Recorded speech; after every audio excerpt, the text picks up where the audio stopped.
আবারও বাংলাদেশ ভারত সীমান্তে উত্তেজনা।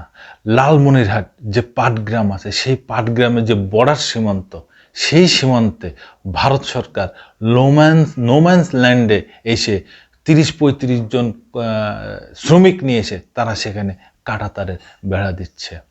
৪ ফিট উচ্চতা তারা সেই কাঁটাতারের বেড়া দিচ্ছে।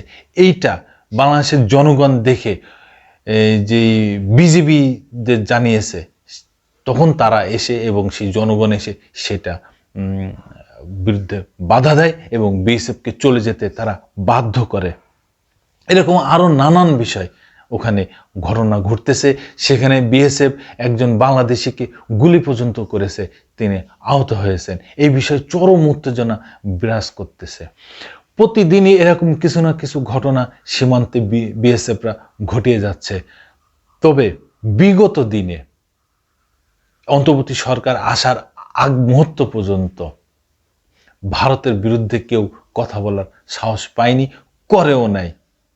কারণ তাদের সাথে ভারতের বাংলাদেশের সাথে স্বামী স্ত্রী সম্পর্ক ছিল, কেউ কেউ বলে ভাই বোনের সম্পর্ক ছিল, কিন্তু এখন আর সেই সম্পর্ক নেই। এখন ভারতের সাথে বাংলাদেশের সম্পর্ক সমতার ভিত্তিতে কূটনৈতিক পর্যায়ে, চোখে চোখে। এই কারণে ভারতের কোনো কিছু এখন আর বাংলাদেশ মেনে নেবে না।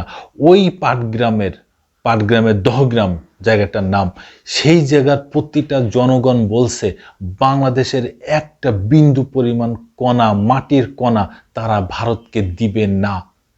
এইভাবে তারা শপথ পর্যন্ত নিচ্ছে যে কোনো অবস্থায় তারা ভারতকে ছাড় দিবে না, দেশের স্বার্থে, এই দেশের মাটির স্বার্থে।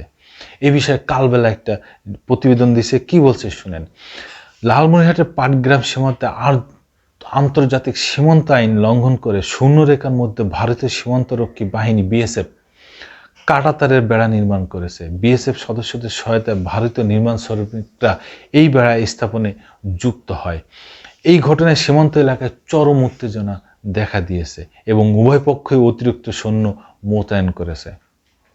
শুক্রবার সকালে পাটগ্রামের দহগ্রাম সীমান্তে বাংলাদেশ ভারত প্রধান পিলার ডিএমপি ৮ নম্বরের উপপিলার ৪৬ থেকে ৩৭ নম্বর পর্যন্ত অর্ধ কিলোমিটার এলাকায় লোহার অ্যাঙ্গেল দিয়ে খুঁটি স্থাপন করে ৪ ফুট উচ্চতার কাঁটাতারের বেড়া নির্মাণ করা হয়। স্থানীয়রা বিষয়টি দেখতে পেয়ে বর্ডার গার্ড বাংলাদেশকে খবর দেয়। বিজিবির প্রতিরোধ এবং উত্তেজনা ৫১ রংপুর বিজিবি ব্যাটালিয়নের পানবাড়ি ও দহগ্রাম ক্যাম্পের টহল দল ঘটনাস্থল পৌঁছে বেড়া স্থাপনের কাজে বাধা দেয়। প্রথমে কাজ বন্ধ করা হলেও পরে কয়েকশো বিএসএফ সদস্য ও শ্রমিক পুনরায় কাজ শুরু করে। এই নিয়ে সীমান্তে চরম উত্তেজনা পৌঁছায়।